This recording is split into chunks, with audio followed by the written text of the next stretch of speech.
Good morning, good afternoon, and good evening, everyone. Welcome to Seekopedia YouTube channel. And welcome again, सफल batch for 9th class complete physics. आप सभी जानते हैं 9th class physics का जो complete course हम कर रहे हैं सफल बैच के अकॉर्डिंग, यानी हमने सफल बैच जो है स्टार्ट किया हुआ है। और सफल बैच बिल्कुल फ्री, नो पेड, कोई किसी तरह का पैसा नहीं, बिल्कुल फ्री। आप 9th क्लास के अगर फिजिक्स पढ़ना चाहते हो तो सफल बैच को ज्वाइन करें। चलिए, तो हम इस लेक्चर में, यानी लेक्चर ये जो है फोर्थ है, इस फोर्थ लेक्चर में जो प्यारे बच्चों आज जो हम पढ़ने वाले हैं ना, प्रैक्टिस पेपर सेकंड कवर करने वाले हैं। आप सभी जानते हैं कि थर्ड लेक्चर में मैंने प्रैक्टिस पेपर फर्स्ट कवर किया था। तो चैप्टर मोशन है, प्रैक्टिस पेपर जो है सेकंड है। तो चलिए इसको कवर करते हैं और देखते हैं क्वेश्चन नंबर फर्स्ट। तो बच्चों क्वेश्चन नंबर फर्स्ट देखो क्या है। क्वेश्चन नंबर फर्स्ट है आपके पास, a quantity having both magnitude and direction is called, है ना। तो ये कह रहा है कि एक क्वांटिटी है जिसके पास मैग्नीट्यूड एंड डायरेक्शन दोनों होते हैं, उसे कहा जाता है option A scalar, option B vector and option C constant and option D variable. तो इनमें से सही ऑप्शन आपको ढूंढना है। तो बच्चों फटाफट से बताइए इसका सही ऑप्शन क्या है। तो बच्चों इसका सही ऑप्शन अगर हम ढूंढने की कोशिश करें तो बच्चों इसका सही ऑप्शन होगा ऑप्शन बी। कैसे? देखिए, फिजिकल क्वांटिटी जो होती है, अगर मान लो वो वेक्टर क्वांटिटी है, तो देखो वेक्टर क्वांटिटी के पास मैग्नीट्यूड भी होता है और डायरेक्शन भी होता है। अगर जो फिजिकल क्वांटिटी के पास मैग्नीट्यूड एंड डायरेक्शन दोनों होता है वो क्या कहलाती है आपके पास? Vector quantity. और आप सभी जानते हैं कि स्केलर क्वांटिटी क्या होती है? जिसके पास केवल मैग्नीट्यूड होता है लेकिन डायरेक्शन नहीं होता है, वो स्केलर क्वांटिटी होती है। लेकिन यहाँ तो कहा कि बोथ मैग्नीट्यूड एंड डायरेक्शन, तो फिर बच्चों यहाँ सही ऑप्शन आना चाहिए ऑप्शन बी वेक्टर। ठीक है, तो चलिए नेक्स्ट क्वेश्चन सेकंड की ओर बढ़ते हैं। ओके, तो फिर बच्चों सेकंड क्वेश्चन क्या है? सेकंड क्वेश्चन देख रहे हो आप, which of the following is a scalar quantity. इनमें से कौन सी स्केलर क्वांटिटी है? ठीक है, ऑप्शन ए दिया हुआ है फिर बच्चों, ऑप्शन ए है वेलोसिटी, ऑप्शन बी जो है आपके पास है डिस्प्लेसमेंट, ऑप्शन सी है डिस्टेंस एंड ऑप्शन डी है एक्सेलरेशन। तो सही ऑप्शन, चार ऑप्शन दिए हुए, सही ऑप्शन आपको बताना है कि इनमें से कौन सी स्केलर क्वांटिटी है। तो इस क्वेश्चन को करने के लिए आप सबसे पहले ये देखिए कि चार ऑप्शन में वो फिजिकल क्वांटिटी कौन सी है जिनके पास डायरेक्शन है। देखो मैग्नीट्यूड तो चाहे वो स्केलर हो चाहे वेक्टर हो, सबके पास होता है, लेकिन डायरेक्शन जो है वो वेक्टर क्वांटिटी के पास होती है और जिसके पास डायरेक्शन नहीं होती वो स्केलर होती है। तो देखो वेलोसिटी यहाँ ऑप्शन दिख रहा है, वेलोसिटी के पास डायरेक्शन होती है, सभी जानते हैं। डिस्प्लेसमेंट के पास भी डायरेक्शन फिर बच्चों होती है, लेकिन जो एक्सेलरेशन है क्या उसके पास डायरेक्शन होती है? सोचिए, यस, उसके पास भी डायरेक्शन होती है। लेकिन आप सभी जानते हैं कि यहाँ ऑप्शन सी जो दिख रहा है, यहाँ डिस्टेंस लिखा है, क्या डिस्टेंस एक स्केलर क्वांटिटी होती है? फटाफट से बताइए। मैंने सारा कुछ तो बता दिया, अब बताइए क्या डिस्टेंस ही यहाँ पे स्केलर क्वांटिटी है? जल्दी से सोच के बताइए। फिर बच्चों सेकंड क्वेश्चन का जो आंसर होगा कि which of the following scalar quantity, तो इसका सही ऑप्शन होगा ऑप्शन सी डिस्टेंस। क्यों? क्योंकि distance has only the magnitude and no direction, so it is a scalar quantity. यानी डिस्टेंस के पास केवल मैग्नीट्यूड होता है, इसके पास क्या डायरेक्शन नहीं होती है, इसलिए डिस्टेंस एक स्केलर क्वांटिटी में आती है। ओके, क्वेश्चन नंबर थर्ड क्या है देखिए। ओके प्यारे बच्चों, क्वेश्चन नंबर थर्ड क्या है? क्वेश्चन नंबर थर्ड है आपके पास, ध्यान से देखिए, पढ़िए। Which statement is correct, which statement is correct.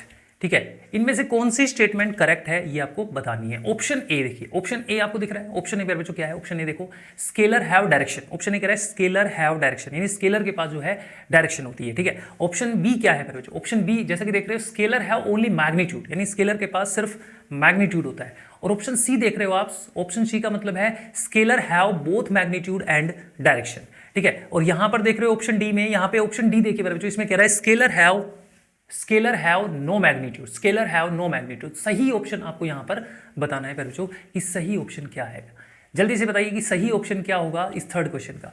आप सभी जानते हैं कि यहां पर पहले ऑप्शन तो बिल्कुल नहीं होगा। क्यों नहीं होगा? इसने कहा स्केलर हैव डायरेक्शन। देखो स्केलर हैव डायरेक्शन, देखो स्केलर के पास तो डायरेक्शन ही नहीं होती, आप सभी जानते हैं।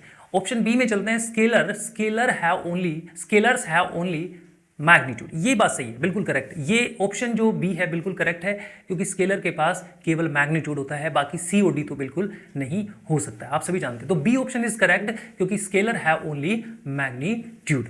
ओके, तो फोर्थ क्वेश्चन की तरफ बढ़ते हैं। तो ध्यान से देखिए क्या है फोर्थ क्वेश्चन। तो मेरे बच्चों फोर्थ क्वेश्चन क्या है? Which of following is an example of scalar quantity in daily life. यानी इनमें से ये ए बी सी डी आपके पास ऑप्शन दिए हुए, इस ऑप्शन में कह रहा है कि ये हमारे पास ना इनमें से कौन सा एग्जाम्पल है जो स्केलर क्वांटिटी का है डेली लाइफ में। ये कुछ डेली लाइफ की सिचुएशन हमारे सामने रख दी, ठीक है। इन सिचुएशन को देख के बताना है कि ये स्केलर क्वांटिटी का कौन सा एग्जाम्पल है, ठीक है।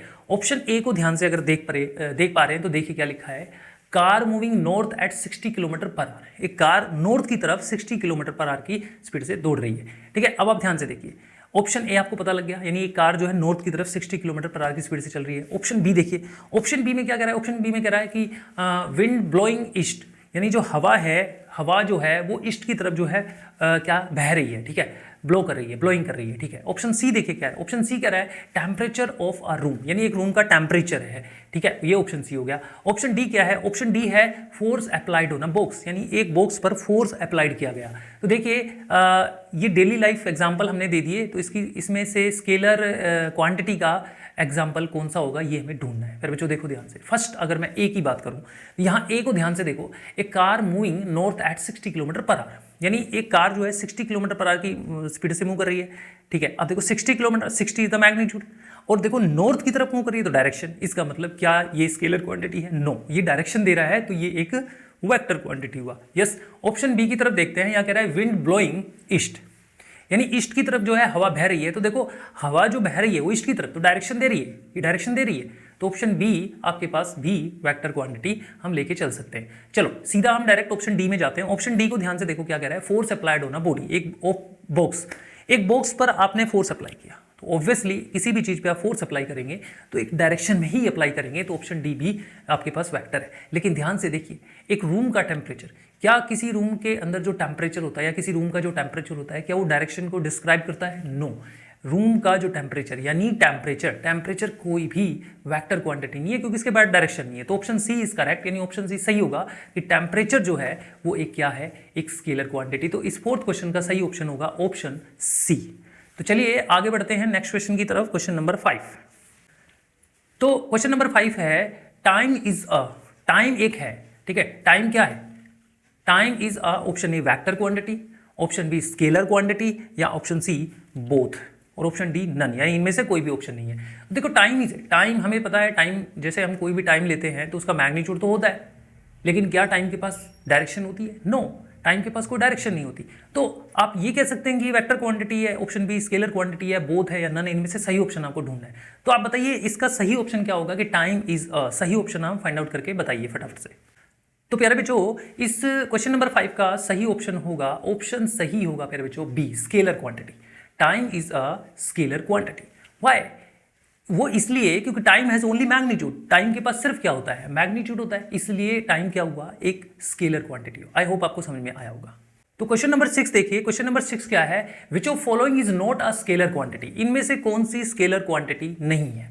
तो आप देख रहे हैं यहाँ पे क्या लिखा हुआ है कि इनमें से कौन सी स्केलर क्वांटिटी नहीं है, इसने कहा है नहीं है, which of following is not a scalar quantity. Option A distance, option B speed, या ऑप्शन सी वेलोसिटी, या ऑप्शन डी टाइम। सही ऑप्शन बताना है। देखो इसने कहा स्केलर क्वांटिटी नहीं है, ठीक है। तो आप क्या करो इस क्वेश्चन में, ऐसे क्वेश्चन अगर नोट वाले मिले तो उसमें क्या करेंगे, इसने कहा स्केलर क्वांटिटी नहीं है तो आप वेक्टर ढूंढ लीजिए पहले। तो देखो ऑप्शन ए, देखो आप ध्यान से, ऑप्शन ए डिस्टेंस है, ऑप्शन ए क्या है, डिस्टेंस है। तो distance is a scalar quantity, सब जानते हैं। स्पीड, प्यारे बच्चों स्पीड भी क्या है, एक स्केलर क्वांटिटी, आप सभी जानते हैं। अब यहाँ देखो ऑप्शन डी जो है, यहाँ टाइम लिखा है, अभी मैंने क्वेश्चन 5 में बताया कि time is a scalar quantity. तो इनमें से स्केलर क्वांटिटी कौन सी नहीं है, बच गई आपके पास ऑप्शन सी वेलोसिटी। प्यारे बच्चों आप सभी जानते हैं कि वेलोसिटी के पास मैग्नीट्यूड डायरेक्शन दोनों होता है, इसलिए वेलोसिटी इसका सही आंसर आएगा, क्योंकि वेलोसिटी एक स्केलर क्वांटिटी नहीं है, वेलोसिटी एक वेक्टर क्वांटिटी है। तो ऑप्शन सी इज करेक्ट। तो क्वेश्चन नंबर 7 की तरफ बढ़ते हैं। तो क्वेश्चन नंबर 7 क्या है बच्चों, पूरा पढ़िए क्वेश्चन नंबर 7 के। क्वेश्चन नंबर कह रहा है which of the following pair contains only scalar quantities, ठीक है। इनमें से आपको वो पेयर जो ढूंढना है जो स्केलर क्वांटिटी का है। नहीं, यहाँ पे देखो हर ऑप्शन में, आप देखो यहाँ हर ऑप्शन में क्या दिया हुआ है, पेयर दिया हुआ है, और इन पेयर में आपको ढूंढना है कि कौन सा ऐसा पेयर है जो कि स्केलर क्वांटिटीज में आता है, केवल स्केलर क्वांटिटी आता है। तो देखो पहले बच्चों option A B C D आपको दिख रहा है। ऑप्शन ए में देखते हैं स्पीड एंड डिस्टेंस, देखो speed and distance. Option B को देखें अगर हम velocity and acceleration, option C को देखें force and velocity, and option D को देखें डिस्प्लेसमेंट एंड वेलोसिटी। तो सही ऑप्शन आपको बताना है क्या होगा। तो 7th क्वेश्चन का सही ऑप्शन देखेंगे तो मेरे बच्चों 7th का सही ऑप्शन अगर देख पा रहे हो आप तो ऑप्शन ए आएगा। क्यों क्यों वो इसलिए क्योंकि स्पीड एंड डिस्टेंस, आप सभी जानते हैं कि स्पीड और डिस्टेंस के पास सिर्फ मैग्नीट्यूड होता है, कोई पर्टिकुलर डायरेक्शन नहीं होती है। इस वजह से option A is correct. Speed and distance दोनों पेयर, यहाँ पे एक पेयर दिख रहा है स्पीड और डिस्टेंस का ऑप्शन ए में, ये दोनों ही स्केलर क्वांटिटी है, तो सही ऑप्शन ए आएगा। ठीक है, तो क्वेश्चन नंबर 8 देख रहे हो आप। क्वेश्चन नंबर 8 क्या है? क्वेश्चन नंबर 8 देखेंगे, विच quantity does not required direction for its description. Which quantity does not require direction for its description, यानी इनमें से कौन सी फिजिकल क्वांटिटी को डिस्क्राइब करने, यानी कौन सी फिजिकल क्वांटिटी ऐसी है जिसको डायरेक्शन की रिक्वायरमेंट नहीं होती डिस्क्राइब करने के लिए। ठीक है, अब यहां पर ऑप्शन ए वेलोसिटी है, ऑप्शन बी क्या है? फोर्स है, ऑप्शन सी क्या है? स्पीड है, एंड ऑप्शन डी आप देख रहे हैं डिस्प्लेसमेंट है। तो देखो, अगर मैं ऑप्शन ए को देखूं यहाँ पे वेलोसिटी, तो आप सभी जानते हैं कि जो वेलोसिटी उसके पास डायरेक्शन, वेलोसिटी को डिस्क्राइब करना है तो वेलोसिटी को डिस्क्राइब करना है तो डायरेक्शन बताना पड़ेगा। अगर फोर्स को डिस्क्राइब करना है तो फोर्स के पास डायरेक्शन होती है, आप सभी जानते हैं, और डिस्प्लेसमेंट को डिस्क्राइब करना है तो डिस्प्लेसमेंट की भी एक डायरेक्शन होती है। पर प्यारे बच्चों, ऑप्शन सी को अगर हम देख पा रहे हैं, ऑप्शन सी यानी स्पीड जो है, यहाँ पे स्पीड जो है उसको कोई डायरेक्शन की जरूरत नहीं होता है। तो speed does not require direction for it description. क्यों? क्योंकि स्पीड हमें सिर्फ क्या बताती है कि कोई ऑब्जेक्ट कितनी तेज या धीरे चल रहा है, फास्ट और स्लो मूव कर रहा है, बट ये नहीं बता रही स्पीड की उसकी डायरेक्शन क्या है। इसलिए यहाँ पर जो है सही ऑप्शन क्वेश्चन नंबर 8 का जो होगा वो क्या होगा? ऑप्शन आपके पास ऑप्शन सी स्पीड होगा। क्या होगा? ऑप्शन सी स्पीड होगा। आई होप आपको टोटल 8 क्वेश्चन मैंने MCQs कराए हैं और आपने जितने भी प्रीवियस लेक्चर पीछे पढ़े आपने उनके हिसाब से जो है आपने प्रैक्टिस की होगी। और क्वेश्चन नंबर 8 तक जो मैंने अभी कराए हैं आपको, और मैंने प्रैक्टिस पेपर फर्स्ट भी मैंने कराया, और अब आज मैंने प्रैक्टिस इस वीडियो में प्रैक्टिस पेपर सेकंड कराया। तो कमेंट्स करके ज़रूर बताएं कि आपके कितने क्वेश्चंस मेरे आंसर देने से पहले कितने अच्छे थे, मतलब कितने करेक्ट थे। ठीक है, अपना अपना स्कोर जरूर कमेंट्स में लिखें, मुझे बताएं कि आपकी प्रिपरेशन कितनी अच्छी चल रही है। तो आज के लिए इतना ही, मिलते हैं एक नई वीडियो में। So thank you so much. जय हिंद, जय भारत।